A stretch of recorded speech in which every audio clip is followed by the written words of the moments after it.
están ustedes una vez más en esta mañana? Les saludo y les doy la bienvenida en el nombre de nuestro Señor Jesucristo. Vamos a abrir estas escrituras en el libro del profeta Isaías, el capítulo 59, el verso 19.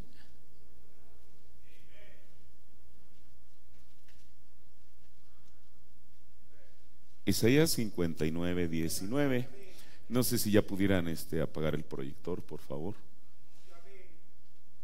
Dice la palabra del Señor: y temerán desde el occidente el nombre de Jehová, y desde el nacimiento del sol su gloria, porque vendrá el enemigo como río, mas el Espíritu de Jehová levantará bandera contra él. Oremos. Señor, te pido que en esta mañana tú una vez más nos des tu palabra, Señor, Padre, y que nos abras el entendimiento a ella, Señor. Padre, ya que estas palabras no son habladas solamente por hablarlas, Señor, yo creo, Padre, que cada una de ellas tienen una intención y un propósito, Padre Celestial, y es de prepararnos día con día con tu palabra, Señor, vestirnos con ella para enfrentar el reto del día presente, Señor. Padre, así que te pedimos que tú nos ayudes, que tú me ayudes en esta mañana a exponer correctamente tu palabra, Señor, en el nombre del Señor Jesucristo. Amén. Tome su asiento. En esta mañana quisiera hablar sobre un tema que yo le he titulado Los guardias de la palabra. Y bueno, para poder hablar de esto, quiero hablar algunas cosas para poner un fundamento. Mire, todos sabemos que Dios nunca ha dejado su palabra desprotegida. El profeta, creo que es en la restauración del árbol, no, en Sabiduría contra Fe, dice que Dios siempre ha cuidado de su palabra. Hoy en día, entre los críticos, los agnósticos siempre han tratado de poner en tela de juicio si es que esta Biblia está inspirada. Desde luego que está inspirada. Aun cuando salen tantos, usted sabe, estamos viviendo en un tiempo en el cual hay tantas voces como nunca antes había visto. Había habido tantas voces tratando de desacreditar lo que Dios ha dicho en su palabra, pero sin embargo, como dijo el profeta, el mejor intérprete de su palabra es Dios mismo, y Él la interpreta cuando la trae a cumplimiento. Mire, desde un principio, puesto que es la palabra de Dios, Dios es responsable por su palabra. Desde la antigüedad Él ha mostrado que Él siempre ha cuidado de ella. Mire, y en la Biblia desde luego que hay tipos, sombras, figuras de lo que sería el día de hoy. Y aquí es donde quiero entrar a la sombra en el Antiguo Testamento. Mire, un judío hoy en día desde luego que ellos tienen el Antiguo Testamento que nosotros tenemos, pero para ellos hay 5 libros que para ellos es el alma, digámosle así, de su creencia. No es que ellos desacrediten Ezequiel, Isaías, los Salmos. Cada uno de esos libros tiene un propósito para ellos, pero hay 5 libros que son el fundamento para todo erudito judío. Estos 5 libros, que son los primeros 5 libros de la Biblia, son conocidos como la Torá.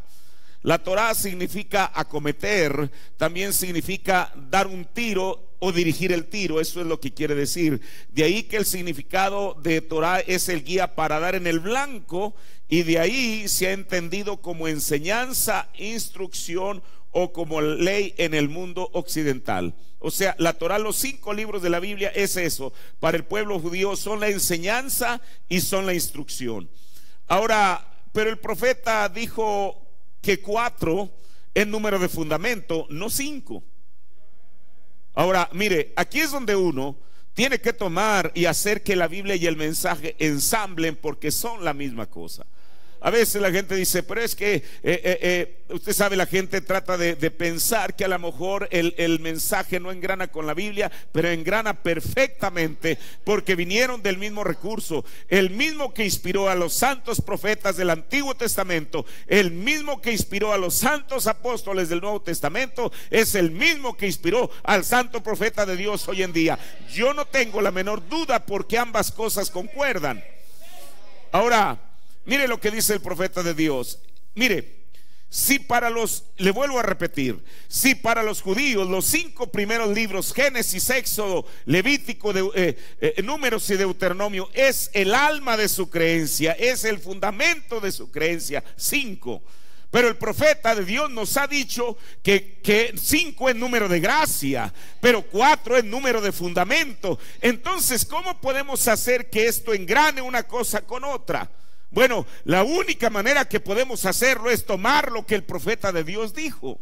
Mire, en el sermón "¿Qué casa me edificaréis?" voy a comenzar diciendo esto, predicado el 21 de noviembre del 65. El párrafo 11 y 12 dice: pero entonces yo leo en la Biblia cuando Dios llamó a Moisés, alejándolo de sus seres queridos y de todo lo que él amaba, y lo envió al desierto para que escribiese las leyes de la Biblia. Ese fue el Antiguo Testamento. Ahora, aquí es donde, bueno, uno va a notar una diferencia. Dice los primeros 4 libros. Bueno, pero si para un judío no son los primeros 4 libros, sino que la Torá son 5, ¿a qué se refiere el profeta cuando él está diciendo eso fue el Antiguo Testamento, los primeros 4 libros? Y luego él los enumera: Génesis, Levítico, Deuteronomio y Éxodo. Se lo repito: Génesis, Levítico, Deuteronomio y Éxodo. Dice, ven, nunca los digo en orden, pero esos son 4 libros. Eso es realmente el Antiguo Testamento, porque el resto de ello fue lo que dijeron los profetas en los salmos de David y así por el estilo, las crónicas de los reyes. Pero estos fueron el fundamento del Antiguo Testamento. ¿Quiénes? 4 libros. Moisés fue quien los escribió. Después que fue llamado de su patria, donde había nacido y había sido criado entre su pueblo, y fue enviado al desierto para escribir este libro del Antiguo Testamento. Luego encuentro en el libro del Nuevo Testamento donde Pablo, acá Moisés escribió 5 libros, pero el profeta de Dios nos dice que son 4 el fundamento de ellos. En el Nuevo Testamento encontramos a otro profeta llamado Pablo. Moisés, como dijo el hermano Branham, y eso es lo que dice la Biblia, fue llevado al desierto, al monte Sinaí, para recibir la revelación de la palabra de Dios. Pablo fue llevado al desierto de Arabia para recibir la revelación de la gracia. Dice el profeta de Dios. Luego encuentro en el libro del Nuevo Testamento donde Pablo, que es el autor, o no el autor, sino el escritor del Nuevo Testamento, él también fue sacado de entre su pueblo y llevado por el Espíritu hasta Arabia, donde él estuvo 3 años y medio para hallar la inspiración. Pablo es el escritor principal del Nuevo Testamento. Y mire lo que él dice. Ahora tenemos a Mateo, Marcos, Lucas y Juan. ¿Cuántos? 4. Pero ellos fueron escribas que simplemente escribieron lo que Jesús decía mientras ellos le seguían. Pero tome usted el libro a Timoteo, a los romanos y a los hebreos y así sucesivamente. Pablo recibió la inspiración para escribir el Nuevo Testamento, tomando todo el Antiguo Testamento como una sombra y poniéndolo en orden. Y Dios honró eso y lo hizo el Nuevo Testamento. Ahora, ¿por qué el hermano Branham, si hemos puesto atención a lo que él nos dijo hace un momento, por qué omite un libro? ¿Usted notó cuál es el libro que el profeta no menciona? El libro de Números. ¿Por qué omite mencionar el libro de Números? Mire, el libro de Números, recuerde, son 5, pero el profeta dice que el fundamento de ellos son 4. Y de esos 4 que él ya nos enlistó, solamente no omite el libro de Números. Bueno, pero ¿por qué? Mire, el libro de Números entre los judíos no es conocido como el libro de Números, sino es conocido como el libro de los sucesos, los acontecimientos o los hechos. Entonces Dios, qué cosa, Dios al pueblo de Israel, así como el profeta menciona los 4 evangelios, Mateo, Marcos, Lucas y Juan, él menciona 4 libros del Antiguo Testamento, así como en el Nuevo Testamento, después de los 4 evangelios, sigue el libro de los hechos del Espíritu Santo en los apóstoles. Dios en el Antiguo Testamento también les dio un libro de los hechos que nosotros conocemos como el libro de Números. porque números es sucesos, acontecimientos o hechos. Entonces con esto puede uno ver que la Biblia y el mensaje ensamblan correctamente, porque ambos vinieron del mismo recurso. Mire, esto es para poner la base. Ahora me voy a referir a ese diagrama. Mire, en el Antiguo Testamento, cuando Israel salió al desierto, Dios le ordenó a Moisés en el libro de Éxodo que edificara un tabernáculo. Ahí vamos a pensar que ese es el tabernáculo. Pero entonces Dios, él pudiera haber dicho: bueno, ok, está el tabernáculo, y entonces las tribus de Israel que estén por ahí a un lado del tabernáculo en alguna parte. Pero no, la Biblia dice en el libro de Números, mire, aquí tengo la escritura, no la voy a leer porque es demasiado larga. En el libro de Números, el capítulo 2, versículos del 1 al 29, el Señor le da la instrucción a Moisés que haga este acomodo. Este es el tabernáculo. Hay 12 tribus de Israel. Si uno las divide equitativamente, si el tabernáculo tenía 4 costados, entonces tendrían que ser 3 tribus por cada lado. 3 por 4 nos da 12. Ahora, en estas tribus, la Biblia nos dice en el libro de Números, no le voy a leer la escritura porque es muy larga, solamente se la di como referencia. Números 2 del 1 al 29. Usted va a encontrar ahí lo que yo le voy a decir. Él permitió que en los 4 costados del tabernáculo se apostaran, o sea, se establecieran 3 tribus aquí, 3 acá, 3 acá y 3 acá. Ahorita vamos a ver el orden en que la Biblia las pone. Bueno, quizá usted está preguntando, bueno, pero ¿por qué puso en rojo solamente el nombre de una tribu y no de las otras 2? Porque mire, de estas 3 tribus que ahorita vamos a ver, ¿quiénes son las que estaban aquí espéreme, aquí faltó algo. Voy a poner, déjeme ver. Este es el norte, este es el sur, este es el este, o sea, el oriente, y este es el oeste. Dios permitió que en cada uno de los 4 puntos cardinales se apostaran 3 tribus. Pero de estas 3 había una tribu que los iba a representar.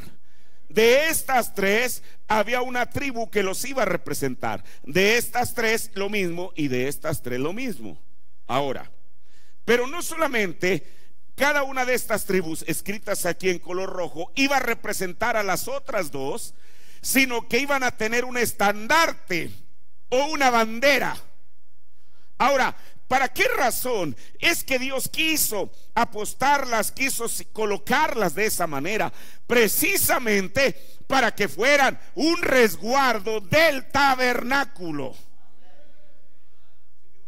Mire, esto es maravilloso, ¿no? Mire, por eso es que las puso alrededor. No las puso por acá a un lado o por allá 5 kilómetros de distancia. Tenían que estar alrededor. ¿Para qué? Para poder cuidar, resguardar el tabernáculo. Ahora dijo el hermano Branham, mire, ¿qué hacía la diferencia? ¿Qué era el tabernáculo? Solamente un edificio de pieles. Es como dijo el hermano Branham. ¿Qué era el arca? El arca era solamente una caja de madera forrada de una lámina de oro. El arca, sin la presencia de Dios, era solamente eso. ¿Qué era lo que hacía la diferencia? La presencia de Dios. Porque no fueron, usted sabe, no fue el arca en sí misma aquella que hizo que de la noche a la mañana la vara de Aarón reverdeciera, floreciera y diera fruto. Era la presencia de Dios que estaba aquí en el lugar más íntimo con Dios. Ahora, eso tan solamente habla de una enseñanza para cada cristiano. Pero Dios, yo sé que alguien puede decir, bueno, que Dios no puede cuidar de sí mismo. Claro que Él puede cuidar de sí mismo, pero Él en tipo estaba hablando a lo que yo voy a llegar en unos momentos más. O sea, Dios al poner las tribus alrededor del tabernáculo, lo que estaba haciendo es cuidar de Él. porque la única guarda que Dios podía tener para su tabernáculo era el hombre. Ahora, mire, por eso cada uno de ellos tenía una bandera. La palabra bandera en el hebreo, la voy a poner aquí, es la palabra degel, así. Y esta palabra quiere decir bandera, enseña o estandarte. Ahora mire, las banderas no solamente en los tiempos antiguos, sino también en el tiempo moderno se usan para propósitos militares, nacionales, eclesiásticos y frecuentemente en el sentido figurado de un punto de reunión para el pueblo de Dios. Usted sabe, nosotros como mexicanos tenemos algo que nos identifica y es la bandera. Usted sabe, hay banderas muy preciosas, pero para mí la de nuestro país, y no por ser mexicano, es una de las más maravillosas, porque tiene un significado en ella. Ahora, es un símbolo de identidad. Cuando uno va a otro país y ya sea en alguna parte uno ve la bandera de México, uno dice, bueno, aquí estoy yo representado. Mire, en el aeropuerto de República Dominicana, al salir, ahí hay una especie así como de columnas como esa, y a la salida en ambos lados uno ve que están todas las banderas de América. Y entonces yo cuando llegué dije, bueno, yo aquí veo la de Puerto Rico, la de X, pero ¿dónde está la de México? Y entonces después de un rato ahí estaba. Esa es una señal de identidad para nosotros.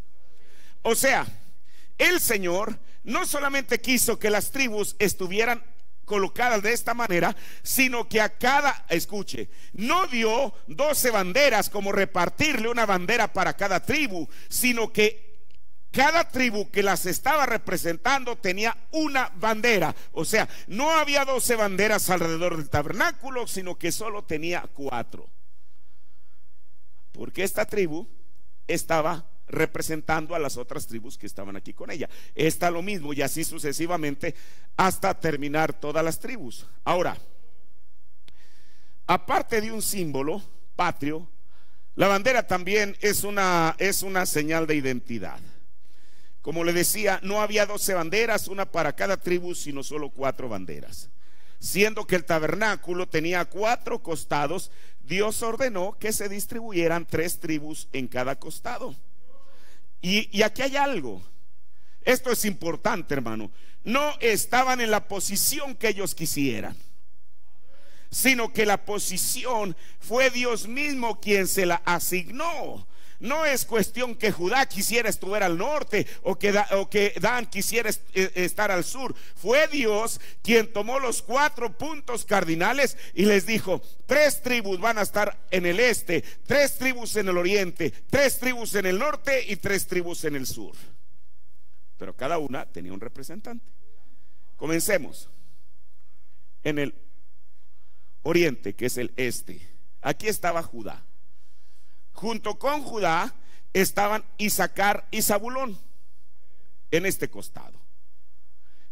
En el sur, junto con Rubén, estaba Simeón y Gad.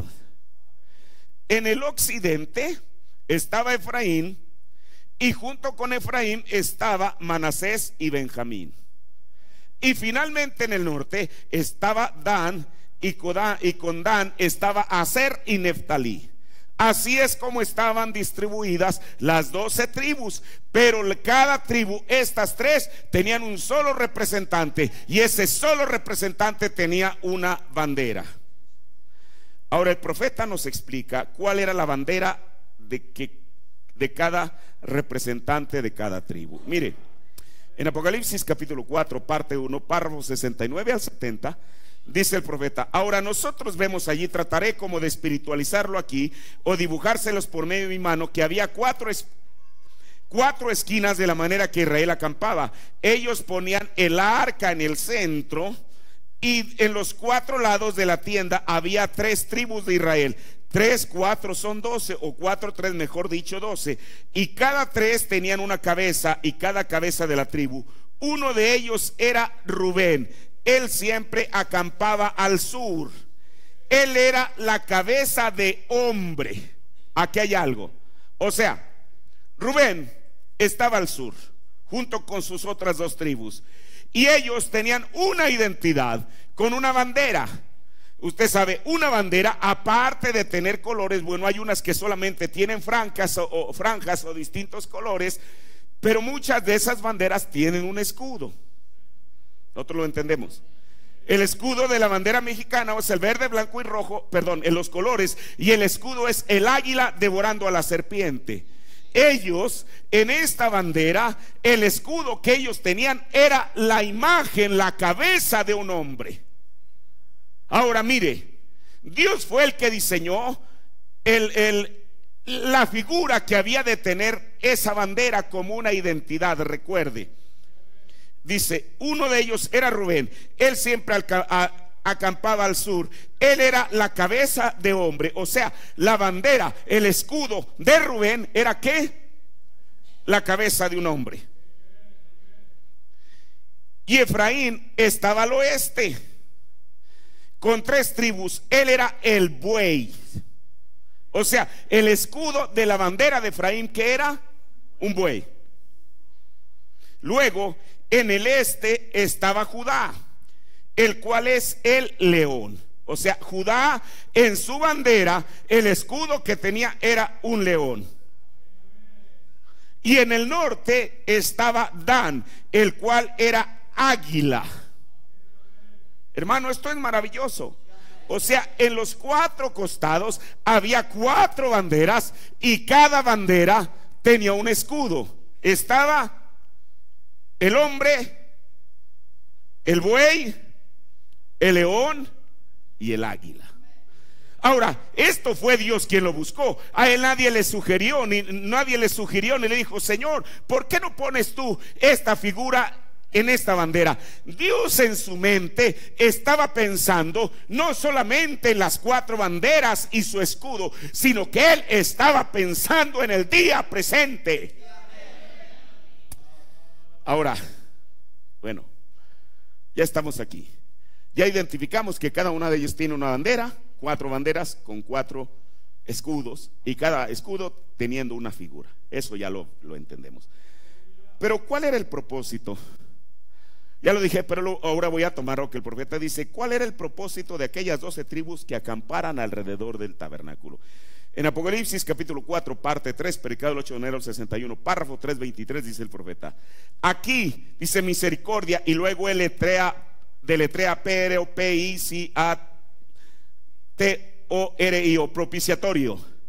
Nada podía acercarse de ninguna manera sin cruzar por estas tribus. No había filisteos, no había amorreos, no había cananeos, no había absolutamente no había heteos que quisieran invadir el tabernáculo sin antes enfrentarse con estas tribus. Hermano, y yo tengo la certeza que cuando cualquier pueblo extraño y ajeno quería acercarse aquí, seguramente Dios, a través de estas tribus que él había apostado ahí, era derrotado, porque ellos no estaban cuidando otra cosa sino la chequina gloria de Jehová. Dice el profeta: nada podía acercarse de ninguna manera sin cruzar estas tribus. ¿Cruzar qué? El león, cruzar el hombre, la inteligencia del hombre, y cruzar el caballo de Tiro como un buey, cruzar el águila, la rapidez de ella. Ven el cielo, la tierra, en medio y todo alrededor. Ven ustedes, ellos eran guardias. O sea, el Señor los puso con ese propósito, que fueran guardias de esto. Y encima de eso estaba la columna de fuego. Esto es lo más maravilloso. O sea, Dios, ciertamente, él había dicho en su palabra que fueran distribuidos de esta manera para resguardar el tabernáculo, el atrio, el lugar santo y el lugar santísimo. Pero sobre ellos, qué cosa, como un supervisor, digámoslo así, como alguien que estaba vigilando que cada tribu permaneciera en el lugar que Dios lo había colocado, y para el propósito que Dios lo había colocado estaba la columna de fuego. ¿De qué hubiera servido que ellos hubieran estado en ese orden, en el orden correcto, que hubieran tenido su estandarte, su escudo con la figura, si Dios no estuviera en el asunto? Por eso, cualquier iglesia que no está Jesucristo en sus medios no es otra cosa que una logia. Esto es lo que hacía la diferencia entre cualquier otro pueblo, y es que la columna de fuego estaba en la parte de arriba, observando, vigilando lo que estaba sucediendo en los asuntos terrenales. Ahora, dice, ellos eran guardias y encima de eso estaba la columna de fuego. Hermano, nada tocaba el propiciatorio. Esto ya no lo dividí entre lugar santo y atrio, lugar santo y lugar santísimo, pero solamente para verlo de una manera general. Dice, hermano, nada tocaba ese propiciatorio sin el acercamiento. Nadie, porque Dios había puesto estas tribus para defenderlo. Ahora, pero aquello que estamos viendo en la natural solo era un tipo de lo que el Señor iba a mostrar después. Cada figura en el escudo de las 4 banderas, el león, el buey, el hombre y el águila, estas cuatro figuras, están asociadas por toda la Biblia. Y ahorita vamos a ver, el Señor pudo haber escogido un puma, un gato, lo que Él quisiera, una gallina, un pato, lo que Él quisiera, pero Él escogió cada uno de estos animales, porque Él es Dios y Él sabe el por qué está haciendo esto. Mire, cuando Ezequiel, el profeta, el hijo del hombre, a quien el Señor le llamó así, él vio una nube con un fuego envolvente y en medio vio algo parecido al ámbar. ¿De qué color es la columna de fuego?, dijo el profeta de Dios. Ámbar. Tenía 4 figuras de animales, y Ezequiel los describe como estos 4 mismos animales. Mire, en Ezequiel el capítulo 1 verso 10 y luego el verso 12 dice: y la figura de sus rostros era como rostro de hombre, y el rostro de león a la parte derecha de los 4, y a la izquierda el rostro de buey en los 4. Asimismo había en los 4 rostro de águila. Pero aquí hay algo. Mire, estos 4 guardas no estaban para pelearse entre ellos mismos, estaban para defender en esta posición esto. O sea, los 4 estaban para defender el tabernáculo. Si el enemigo quería cruzar por este flanco, sabía Judá y las otras tribus que estaban con él que era su deber, no a ver si lo querían hacer, pero era su deber defender esto. Si el enemigo quería entrar por el norte, era el deber de ellos defender el costado norte del tabernáculo, y así por cada uno de los puntos cardinales. Mire, ojalá y esto haga mella, porque al final voy a llegar a lo que tengo que llegar. Mantenga esto en su mente. ¿Qué era lo que tenían ellos que hacer? Defender esto. Lo demás que lo defienda quien quiera defenderlo, pero ellos fueron puestos para defender el tabernáculo, y no para que Judá se peleara con las otras 2 tribus que están aquí, o peleara con aquella o esta con esta. Fueron puestos para defender el tabernáculo, y ellos tenían que tener esa revelación, que para eso fueron puestos.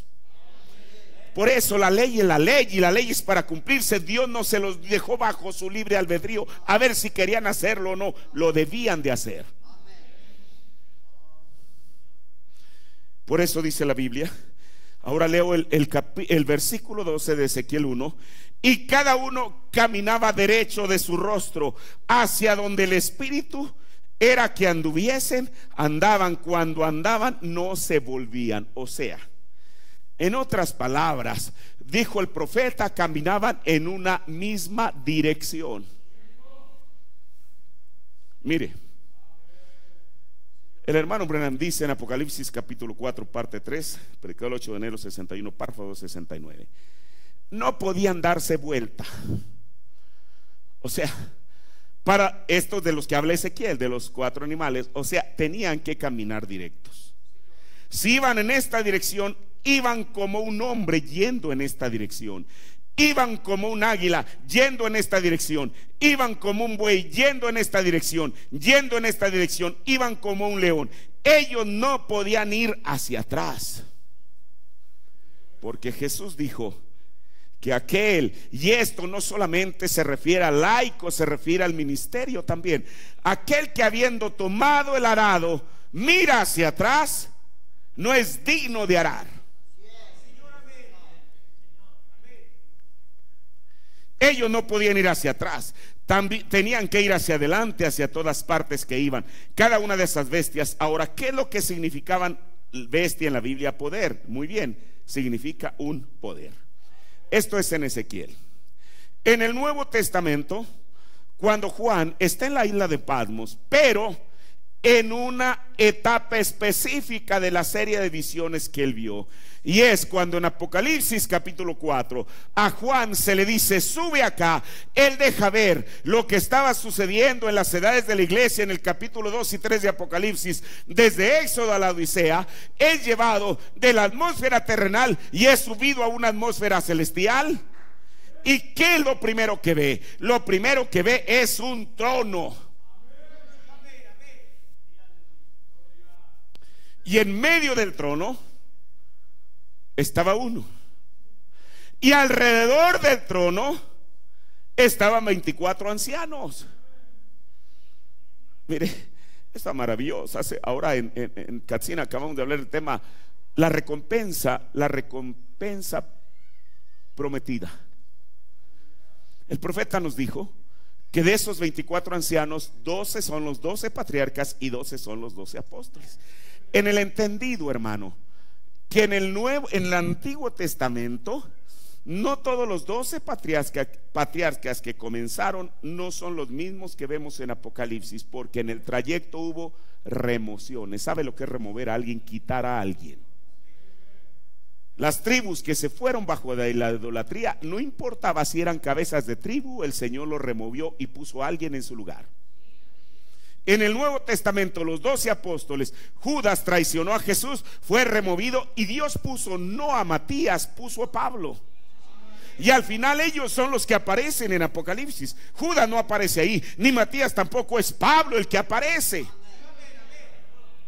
Por eso la Biblia dice: retén lo que tienes para que ninguno tome su corona. Hermano, si usted no quiere servir a Dios, descuide, alguien más lo va a servir. Alguien más tomará su lugar en la banca. Usted dice así, exactamente. Esa es la verdad. Ahora, mire, entonces Juan en Apocalipsis 4:7 también ve 4 seres vivientes.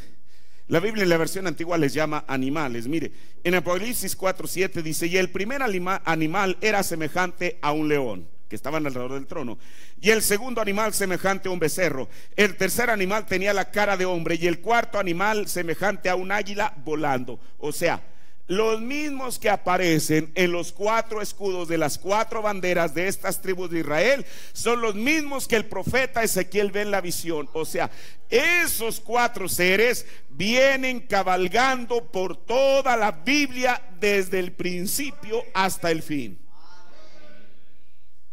Ahora, ¿qué era lo que estaba el Señor tratando de representar en estos 4 seres vivientes? Ahora estamos hablando ya no de las 4 tribus del que representaban, sino de los 4 seres vivientes: el león, el buey, el hombre y el águila. ¿Qué era lo que estaban representando?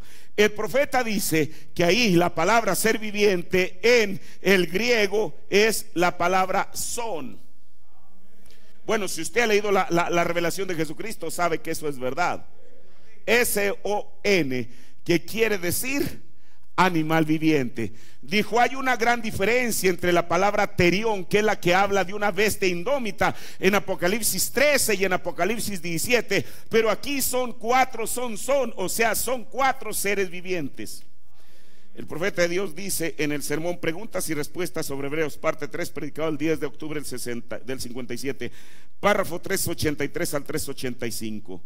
Ahora, estas cuatro bestias de Apocalipsis, si ustedes se fijan en ellas, en cada lugar, ustedes que leen la Biblia y la persona que vaya a escuchar esta grabación, estas cuatro bestias tenían cuatro rostros. Uno tenía el rostro de hombre, el otro tenía un rostro como de buey, y el otro tenía el rostro como de un águila, y el otro era como de un león. Nunca caminaban hacia atrás, nunca podían retroceder. Hermano, si estos cuatro seres vivientes que aparecían en Ezequiel nunca podían retroceder, tampoco estos cuatro seres vivientes que aparecen en Apocalipsis podían retroceder. Ahora dice, ¿cuántos recuerdan el libro de Apocalipsis? Cuando ellos lo enseñaron años atrás, y cuando yo tomé como 2 años en el libro de Apocalipsis, muchos de antaño lo recuerdan. Fíjense, ellos no podían retroceder porque cada dirección que tomaban ellos iban hacia adelante. Si ellos iban en esta dirección, ellos iban como hombre. Si ellos iban en esta dirección, ellos iban como león. Si ellos iban en esta dirección, ellos iban como un águila. Si ellos iban en esta dirección, ellos iban como buey. Ven, ellos no podían retroceder, siempre iban hacia adelante. ¿Sabe usted por qué adelante? Mire, a cada uno de estos cuatro de Efraín, a pesar de que eran 12 tribus, Dios puso, voy a decirlo así, Adán, Efraín y Judá como los líderes, porque ellos los que tenían el estandarte. Y en caso de que hubiese alguna invasión extraña, son ellos quienes tenían que tomar el liderazgo. Dios, cada uno de estos otros seres vivientes que encontramos en Apocalipsis, fueron puestos como un líder también, digámoslo así. Mire, y ya el profeta entra al real significado de esto. Dice, le estoy hablando, sí, preguntas y respuestas, parte 3, párrafo 6, 88. Si usted se fija, tenían ojos enfrente y atrás, o sea, las bestias de Ezequiel. Ellos por donde quiera que iban, ellos veían por donde quiera que iban. Y eso es el poder del evangelio representado cuando la bestia sale. Tiene la inteligencia de un hombre, tiene la ligereza de un águila, tiene el poder de jalar que lleva la carga como un buey, tiene la firmeza y la valentía de un león. Ven, son los 4 evangelios, los cuales son los 4 poderes de Apocalipsis, el capítulo 4. Aquí el profeta ya nos lleva algo más. Ya nos trae al Nuevo Testamento. Y estos 4 son los 4 ¿qué? Evangelios. Ahora, mire, voy a seguir leyendo lo que el profeta dice. Existen solo 4 evangelios. Hoy en día el mundo ha sacado que el evangelio de Pedro, que el evangelio de Judas, que esas son tonterías, hermano. ¿Por qué? Porque Dios en su palabra ha puesto cada cosa perfectamente. Así como el profeta nos dice de esos 4 libros, los libros de la Biblia que resguardaban allá, también Dios hoy en día nos habla o nos habló a través de su mensajero de estos 4 evangelios. Y mire, así como estos 4 estaban alrededor del tabernáculo, Dios se hizo carne y se tabernaculizó en Jesús. Porque Jesús era toda la deidad morando corporalmente. Ahora, escuche, aquí voy a decir algo. Dios también se encargó de que 4 evangelios protegieran no en sí a la persona de Jesús de Nazaret, sino que protegieran las enseñanzas de Jesús. Ahora, hay 4 evangelios. Mire, y cada uno de ellos, mire, los de aquí, Judá, ellos podían ver este ángulo del tabernáculo, no podían ver este. Los de aquí no podían ver este. Cada uno Dios los puso para que tuvieran una perspectiva del lugar que les tocó proteger. En los evangelios, si usted es un lector de la Biblia, si la conoce, y esto no es para desacreditar la Biblia, al contrario, es para acreditarla. Hay cosas que un evangelista, digámoslo así, de los 4 evangelios, de los 4 escritores de los evangelios menciona y el otro no la menciona. ¿Quién era la persona central? Jesucristo. Los que están escribiendo los evangelios, no es la biografía de Marcos, ni de Lucas, ni de Juan, ni de Mateo. Ellos estaban hablando del personaje central, y ese personaje se llama Jesucristo. Como hemos dicho, el profeta de Dios dijo que un verdadero diamante tiene 7 colores. Y dice, son los mismos 7 colores del arco iris: el índigo, el verde, el rojo, el amarillo, etcétera, etcétera. Y puede ser que alguien tenga el diamante y solamente ve el color rojo. Vamos a suponer este es el diamante. Usted está viendo esto que es el color rojo. Yo estoy viendo este color y es el color verde. El hecho de que usted vea el rojo y que yo vea el verde no quiere decir que estamos viendo un diamante distinto. Solamente que depende de la perspectiva que lo estamos viendo. De igual manera, estos 4 evangelios estaban viendo a Jesús, y cada uno de ellos vio a la misma persona. No vieron a otro Jesús. Cada uno de ellos estaba viendo a Jesús desde una perspectiva distinta, pero al fin y al cabo estaban viendo a la misma persona. Mire, y cada uno de estos evangelios, voy a decirlo aquí aunque ya no lo puse, cada uno de estos evangelios estaban representados también por las mismas 4 criaturas vivientes. En la brecha entre las 7 edades y los 7 sellos, párrafo 189, dice el profeta: y Mateo, Marcos, Lucas y Juan. Esos evangelios están allí guardando eso. La sabiduría del hombre, el poder de león, la labor del becerro, la agilidad del leopardo, o más bien el águila. Sí, los evangelios parados allí. Entonces el profeta ya nos lleva ahora, y esto ya lo pone a cada uno de los 4 evangelios también representado por cada uno de los 4 seres vivientes. Examinemos cada uno de ellos. El león, aquí está. Este costado. Ahora, pero aquí hay otra cosa. El hermano Branham dijo que estos 4 evangelios están resguardando al libro de los Hechos. Eso es lo que dijo el hermano Branham. Mire, le vuelvo a repetir. Así como en el Antiguo Testamento está Génesis, Éxodo, Levítico y Deuteronomio, que es lo que el profeta nos dice, y con ellos tienen un quinto, que es el libro de Números, que para los judíos es el libro de los Hechos. Eso es en el Antiguo Testamento.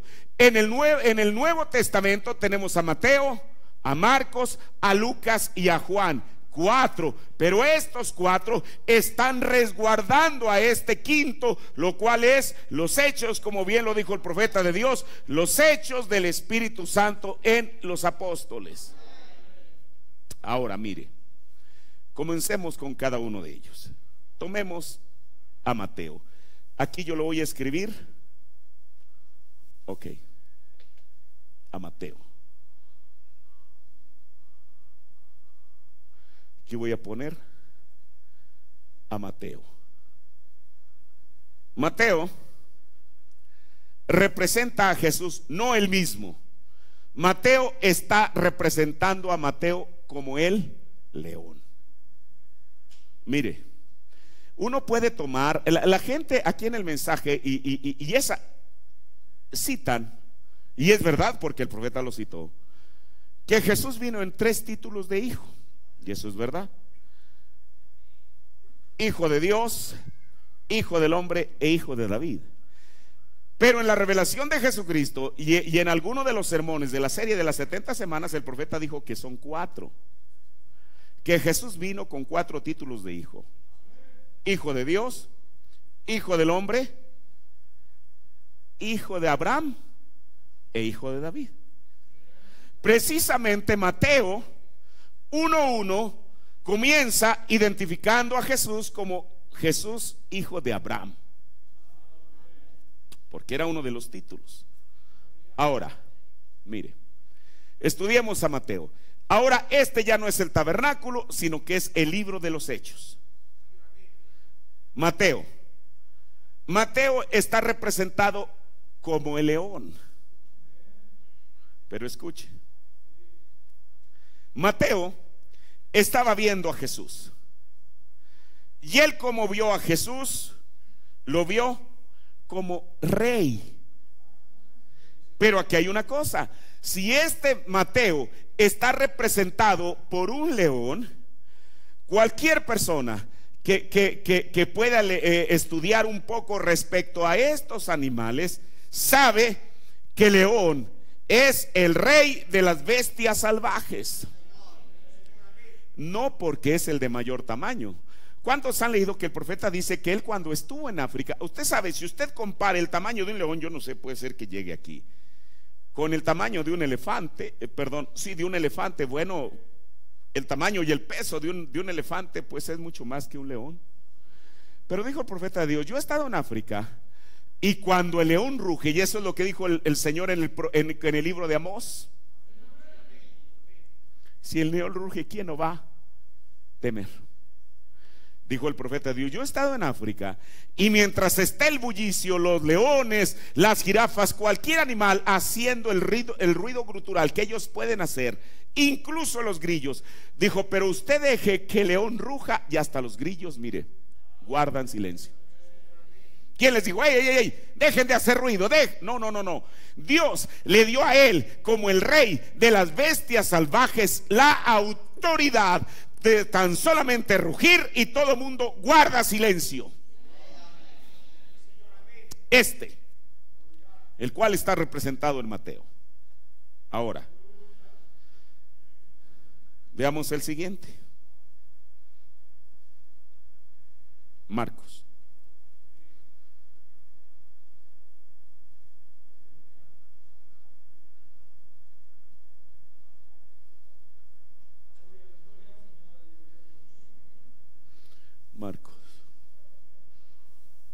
Déjeme ver dónde está él.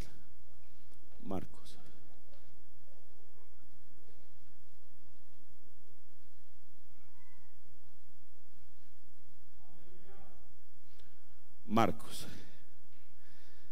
Marcos está representado como el buey. El buey es conocido como el rey de los animales domésticos. Usted sabe, usted nunca va a poder domesticar a un león, porque es parte de su naturaleza. Que usted lo vea. Mire, la otra vez, ustedes lo escucharon el otro domingo, que el profeta dice que Dios le dio una visión. ¿Usted que él mencionó el gato? Bueno, ojalá y alguien estaba aquí el domingo. Fue el Señor el que le dio una visión. Y usted sabe, el gato pertenece a los felinos. Y usted agarra al gatito y le da por su lado, y el gatito ronronea, hasta cierra sus ojitos y se queda medio dormido. Y dice: ay, qué gato, de veras que es un amor el gato. Pero dijo el profeta, que el Señor se lo mostró en visión: dele del otro lado, y inmediatamente va a ver las uñas que nunca ha visto. Ahora, Marcos, el buey, el rey de los animales domésticos. Vio a Jesús, al mismo Jesús que Mateo vio, pero desde un ángulo distinto. Lo vio como un siervo. O sea, Jesús, el Hijo del Hombre, no vino para ser servido, sino para servir.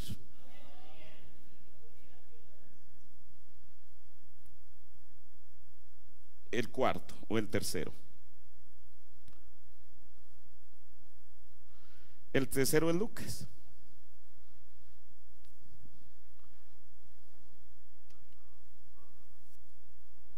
Aquí está.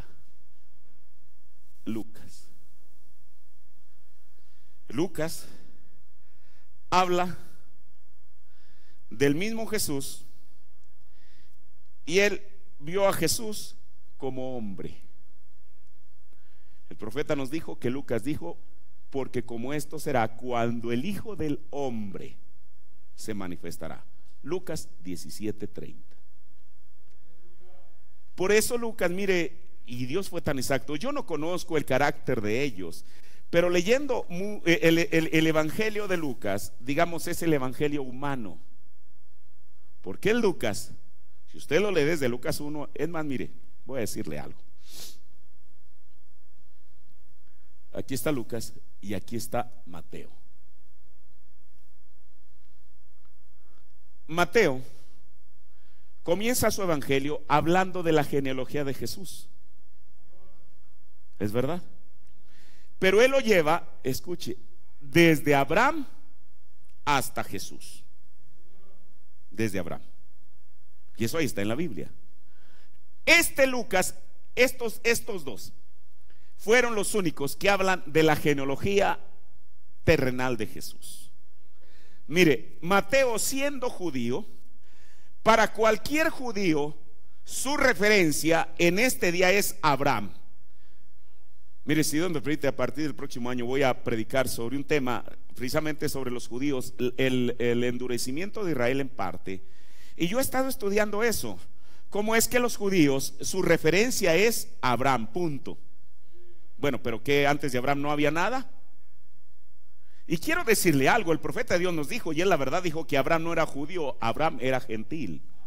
De entonces, después de todos los judíos provienen de los gentiles, aunque para ellos decirles eso suene como una bofetada, pero es verdad. Escuche. Mateo, siendo judío, defendió lo suyo y habla de la genealogía de Jesús desde Abraham hasta Jesús. Lucas, al ser gentil, les dijo: hey, caballero, no, ustedes no piensen que tienen el monopolio de Dios. Y sabe una cosa, en Lucas el capítulo 3, pero él lo lleva en cuenta regresiva. Él dice, y fulano habla de los papás de José y así sucesivamente, y fulano engendró a Sutano, y de ahí sucesivamente. Pero sabe una cosa, Lucas no se detiene en Abraham. ¿Sabe hasta dónde lo lleva? Hasta Adán. Porque Lucas, el capítulo 3, el último versículo dice que fue de Adán, que fue de Dios. Ahí está en la Biblia, usted puede leerlo. Ahora, ¿por qué?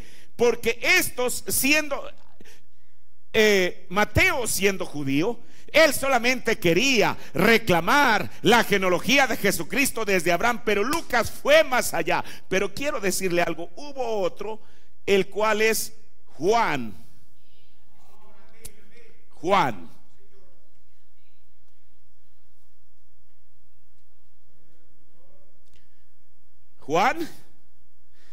ni trae la genealogía de Jesús desde el tiempo de Abraham, ni trae la genealogía de Jesús desde el tiempo de Adán, sino que Juan lo trae desde su mismo origen. Él comienza diciendo: en el principio era la columna de fuego.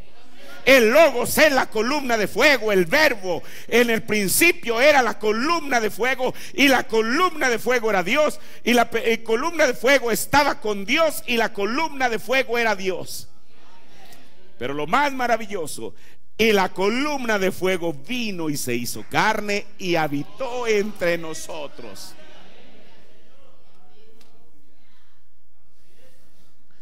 Ahora continúo, ya voy declinando. Mire,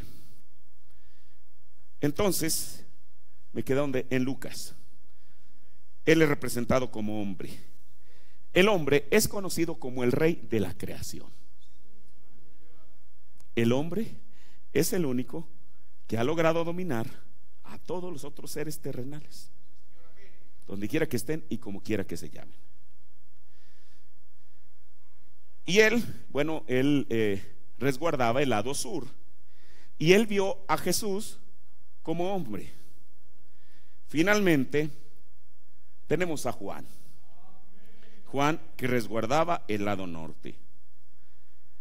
Juan vio a Jesús como Dios. Por eso él dijo, y el verbo fue hecho carne, y el verbo en el principio era el verbo, y el verbo era con Dios, y el verbo era Dios, y ese mismo verbo vino y se hizo carne. O sea, en otras palabras, Juan estaba viendo a Jesús precisamente así, como Dios. Y es representado como el águila. El águila es reconocida como el rey de las aves. Dijo el profeta de Dios que el halcón es primo del águila. Mire, eso es tremendo. Dijo que el halcón, y Dios nos ayude, hermano.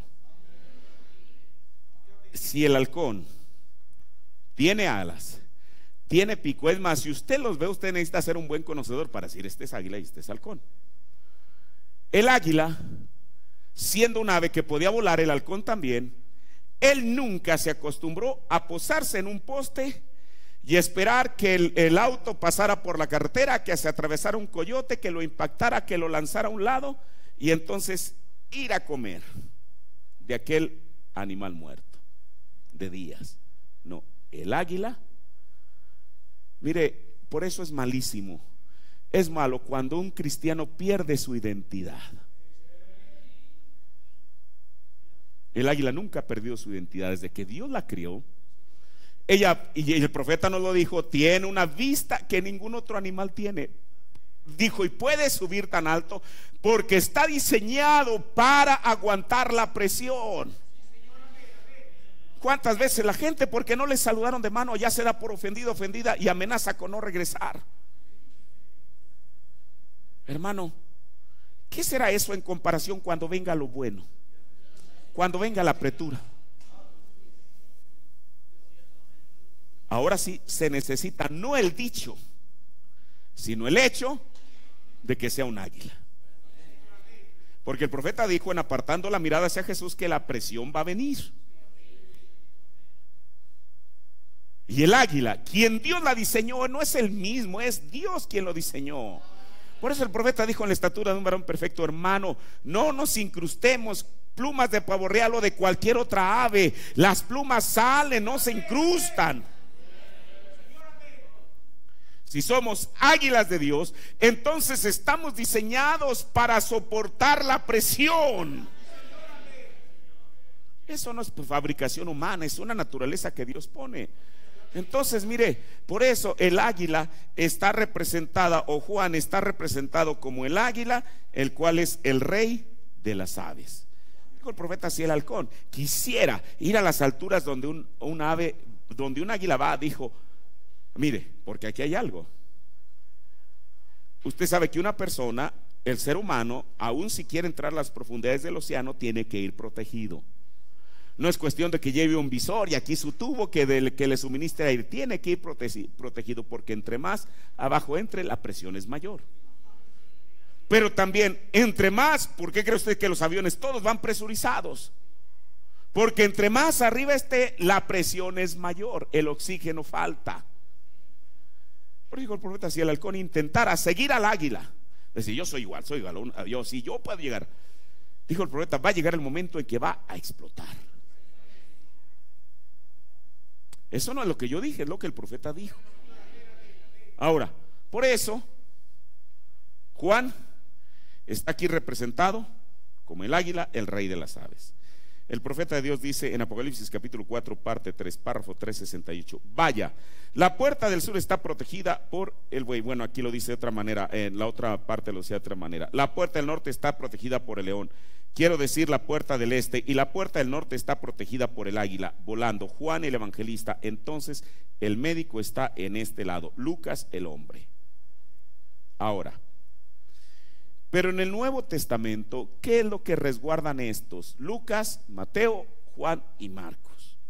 En el cuarto sello, párrafo 110 al 112 dice, ahora la primera bestia que hallamos, si notan, la primera bestia que hallamos fue un león, un ser viviente. Lo hallamos en las edades de la iglesia. Y la segunda bestia creo que fue que tenía la cara de buey o de becerro. La tercera bestia fue la que tenía la cara de hombre, pero la cuarta bestia tenía la cara de águila. Ahora, así es exactamente como los tenemos en rotación, y así exactamente como están colocados aquí en el libro, Luego, como dijo un gran maestro en una ocasión en el estado de Florida, incluyendo diciendo que el libro de los Hechos apenas es un andamio para la iglesia. La iglesia se halla en los 4 evangelios, y hallamos que es completamente lo contrario, que son los 4 evangelios que guardan el libro de los Hechos, y de esos 4 evangelios es de donde se escribió el libro de los Hechos del Espíritu Santo de los apóstoles. Y hallamos en el libro que los guardias están allí velando por el oriente, poniente, norte y sur. ¿Se acuerdan cómo dibujamos aquí todo eso y cómo todo eso cuadraba de forma tan hermosamente perfecta? En el 5º sello, párrafos 73 al 75. Ahora, hallamos en el estudio de Apocalipsis de las iglesias que una de las 4 criaturas, uno de ellos era el león, otro era becerro, otro era un hombre y el otro era un águila. Hallamos en el estudio de las edades de la iglesia que esas 4 bestias, significando 4 poderes, estaban alrededor de los hechos de los apóstoles, igual como en el tabernáculo en el desierto. Y ustedes lo entienden, porque no tendré tiempo para entrar a todo eso. ¿Cómo es que lo dibujamos aquí y lo mostramos perfectamente? Ellos estaban vigilando todo esto, el cordero y la palabra, para ejecutar la palabra, así como ellos hicieron allá en el arca del pacto, en el lugar santo, en el desierto, todo eso. Ahora mostramos posicionalmente por los colores de cada tribu de Israel y por el cuántos han oído las 7 edades de la iglesia. Me supongo que casi todas, las 2/3 partes, noten, aún la naturaleza de la bestia fue exactamente un emblema de esa tribu. ¿Cómo estaban los 4? Estaban las 12 tribus, cada 4 a cada lado, o 3 tribus a cada lado, y las 4 bestias estaban vigilando al igual que las tribus a los 4 lados.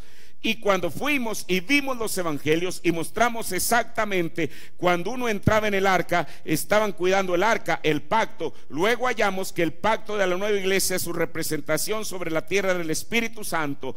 La sangre nos había enviado de vuelta el Espíritu Santo, y las 4 bestias representaban las 12 tribus de Israel mientras vigilaban. Y hallamos la naturaleza de cada uno, llevando esa misma naturaleza y trayéndola a cada uno de los 4 evangelios exactamente igual.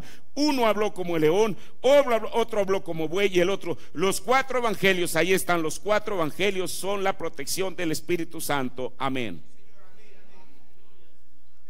Ahora, pero estos 4 seres vivientes también estuvieron presentes para resguardar la revelación dada a los creyentes a través de 7 edades de la iglesia.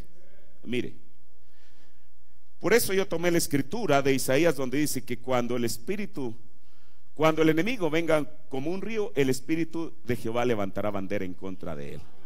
Hubo 4 espíritus: el espíritu del león, el espíritu del buey, el espíritu del hombre y el espíritu del águila volando, a través de esas 7 edades de la iglesia.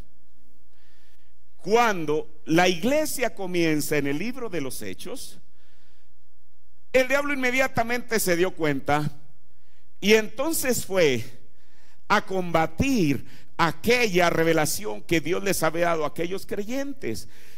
Y el profeta también nos lo pone con esos 4 insectos: el pulgón, revoltón, la oruga y el otro, saltón, 4. El profeta llamó a cada uno de ellos, eran 4 mensajeros de muerte.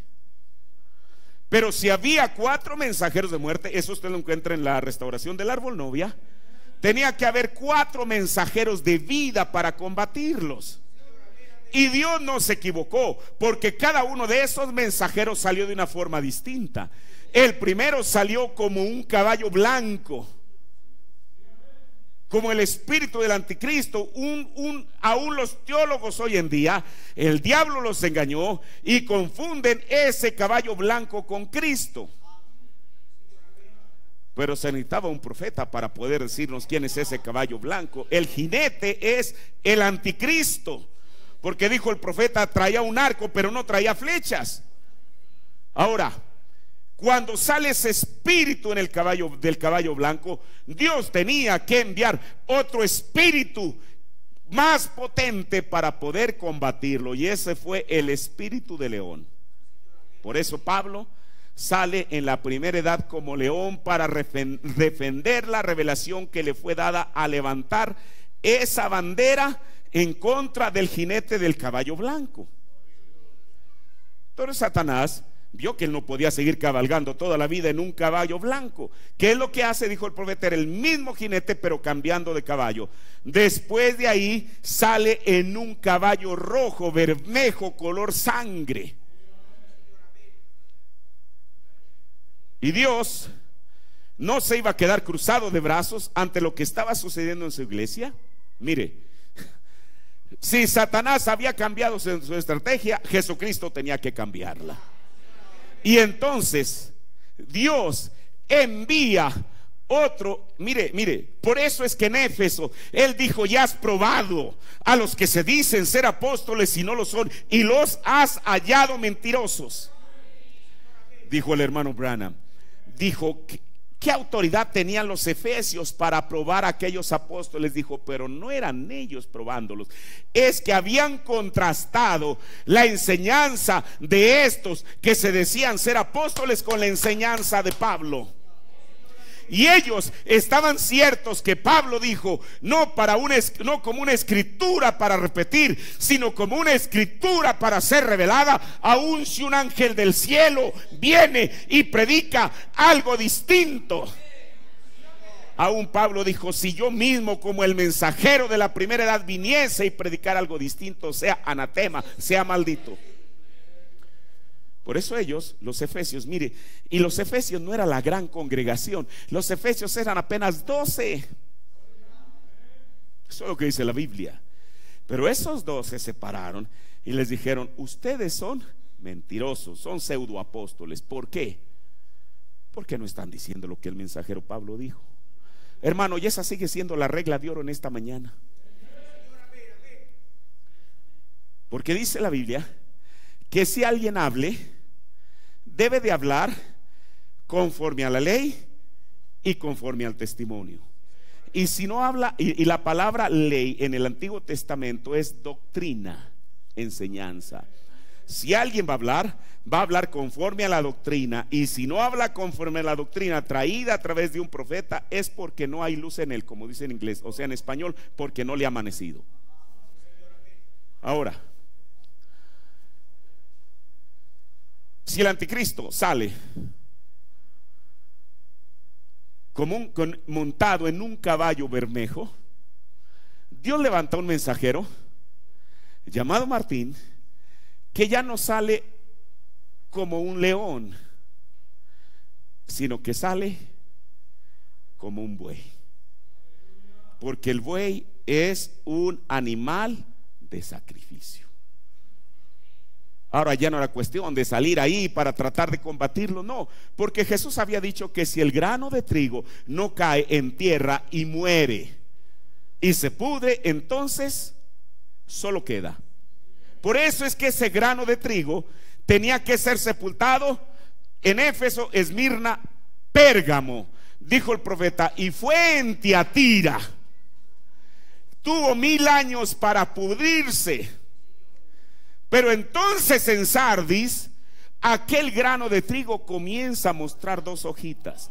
Esas 2 hojitas no se parecían nada al grano, pero eran trigo de todas maneras. La vida de trigo estaba en ellos. No estaba la vida de cebada ni de alfalfa, estaba la vida de trigo.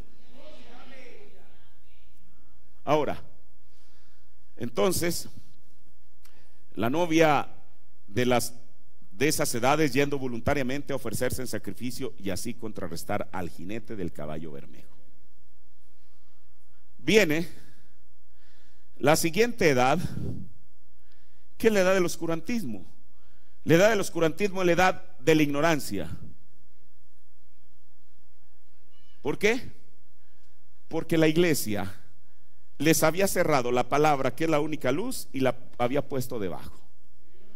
Ahora, ¿para qué? Eso tenía su conveniencia, porque la gente, al no conocer la palabra, iba a aceptar cualquier cosa que se les predicara.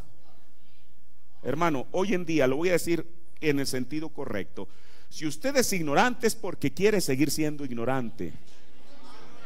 Dios nos ha dado su palabra, nos ha dado su mensaje y está disponible más que hace 30 años, que hace 40 años.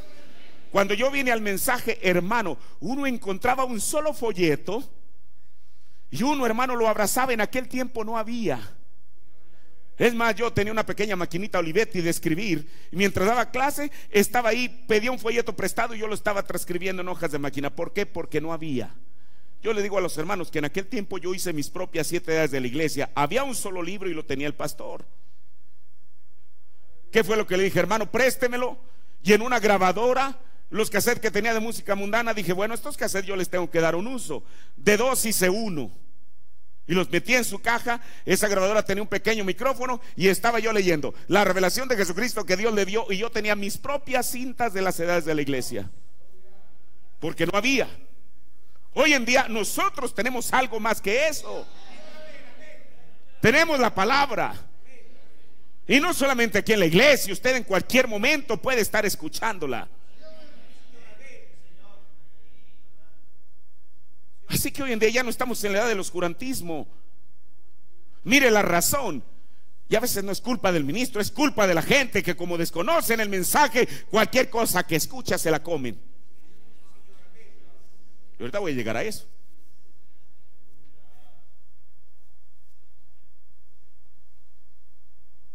Por eso, en la edad del oscurantismo, cuando todo era oscuridad e ignorancia, Dios levanta a un hombre, Martín Lutero, aquí, con el espíritu de hombre. Por eso yo le decía la otra vez, hermano, el tiempo de los debates, donde sea por televisión, por radio, por internet, se acabó.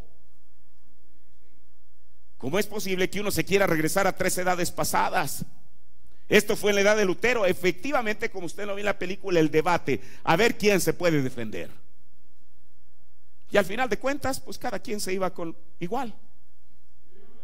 Pero era el espíritu de la edad, era el espíritu del debate, era el espíritu de la sabiduría del hombre, que vino a combatir a aquel jinete del caballo negro. Pero finalmente, así como le puse nombre Pablo, Martín, Lutero, yo le tengo que poner nombre a quien corresponde. Finalmente llega William Branham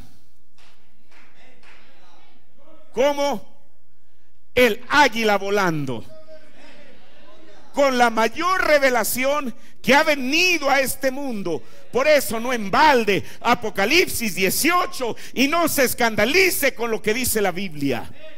Hoy en día ya hasta la gente le da pena mencionar el nombre de William Branham, ya se avergonzaron de él. ¿Por qué? Porque han salido muchos eruditos con su propia teología.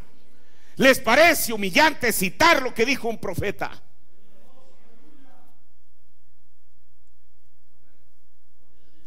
Finalmente llega William Branham.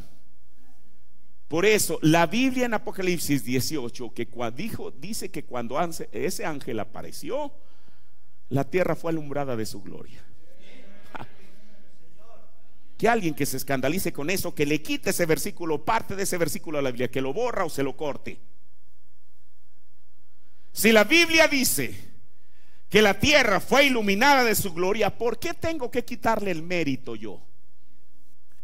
Si la Biblia dice que la tierra fue iluminada con su luz, con su gloria, yo digo lo mismo. Usted dice, ¿y usted cómo sabe que ese es? Porque ese es el mensaje del ángel: salid en medio de ella, pueblo mío. ¿Qué no está usted aquí por eso? O si no, ¿por qué no se quedó en la iglesia católica, bautista, metodista, testigos? Estamos aquí porque hubo una voz que dijo: salid de en medio de ellos, pueblo mío. Por eso.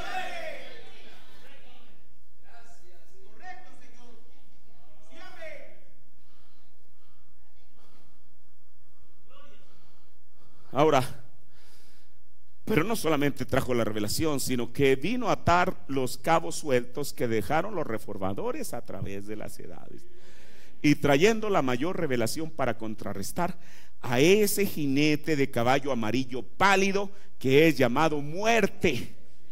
Pero no solamente es muerte, sino que todo el infierno le sigue. Trae una procesión, trae un desfile detrás de él. Dice el profeta en el sello de la Pascua: Predicó el 10 de abril 65, párrafo 182.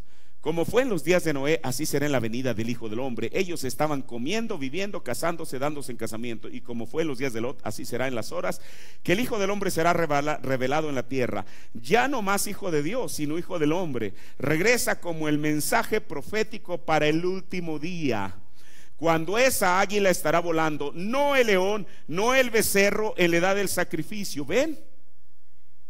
Sino la edad del águila. En el sexto sello, párrafo 384, el profeta está orando y dice: y Padre, estamos parados aquí hoy por tu gracia, y no es porque seamos una gente especial, es porque así como fue en el día del león, del buey, del hombre, ahora es el tiempo del águila. Esa es la unción de la hora. Ese es el tiempo en que vivimos. Es la obra del Espíritu Santo para este tiempo en particular, para probar que Jesús no está muerto. Las cosas que Él dijo que haría justamente antes que se apagaran las luces del atardecer. Hermano, estamos viviendo en el mensaje de la tarde. Pero si el profeta dice que antes que se apaguen las luces del atardecer, es porque algún día se van a apagar. Y yo no voy a hacer que las voy a apagar, va a ser Dios. Ahora, después de haber visto todo esto, William Branham ya no está. Ahora, esa es la pregunta en esta mañana: ¿quién va a resguardar este mensaje? ¿Quién? Mire,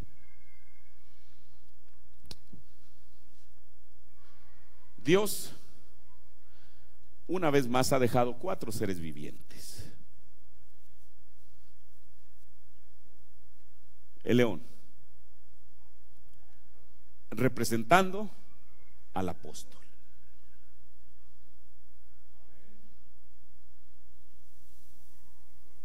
el buey, representando al pastor; el hombre, representando al maestro; y el águila volando, representando al evangelista. Mire, no sé si hay una así. Ok, voy a regresarme otra vez a leerle en Apocalipsis capítulo 3, parte 4, 368. Dice: vaya, la puerta del sur está protegida por el buey, la puerta del norte está protegida por el león, la puerta del norte, quiero decir la puerta del este, y la puerta del norte está protegida por el águila. Juan el evangelista.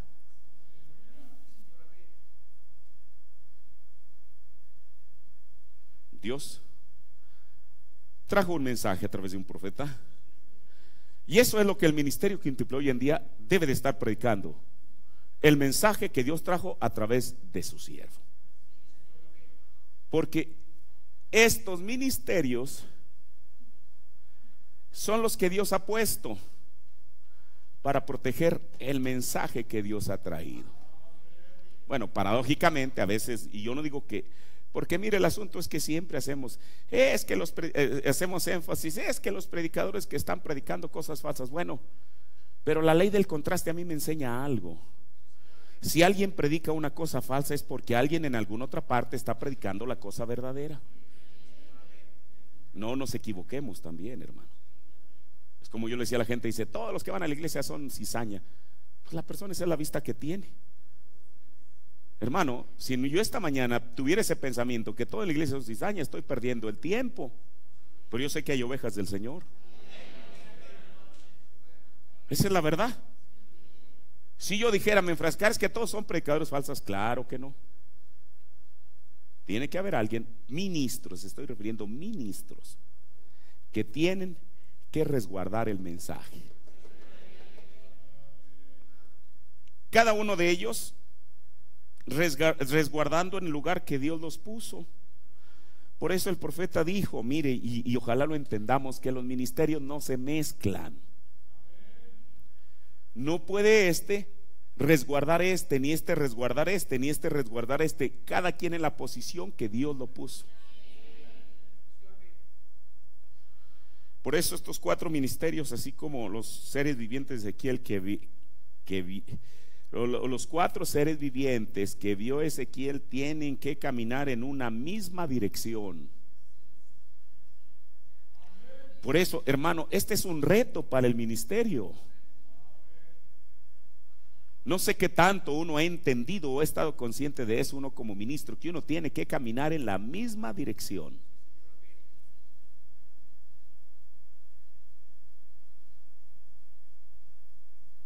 Y ninguno de ellos, así como las tribus en el tabernáculo, van a invadir la posición del otro. Cada uno va a resguardar este mensaje conforme a la medida de la fe que Dios le dio, dijo Pablo, conforme a la medida de la revelación que Dios le dio. Por eso termino, mire, aún cuando se están predicando cosas disparatadas y locas bajo el nombre del mensaje, todavía hay ministros verdaderos que están predicando la verdad de la Biblia y el mensaje. Que no se le olvide eso. Porque de otra, mire, Dios no se equivoca, y ya no es mi tema, solamente el ministerio quíntuple no lo inventé yo, ni fue una ocurrencia mía. El ministerio quíntuple está en la Biblia, punto. Si yo lo niego, estoy negando la Biblia, punto. ¿O cómo? Si cada uno de ellos, son 4, cada uno de ellos está en la posición que Dios los puso para mantener puro el mensaje que Dios envió a través de su siervo. Esto yo creo que el primero que tengo que estar convencido soy yo. ¿Para qué vino este mensaje? ¿O para qué Dios trajo el ministerio quíntuple? O en este caso estos 4, siendo que el profeta mayor no está. Para resguardar lo que él trajo. Y quiero decirle que al final del camino habrán esos ministerios que por causa de ellos, por causa de la palabra pura e inadulterada que predicaron, eso producirá una novia.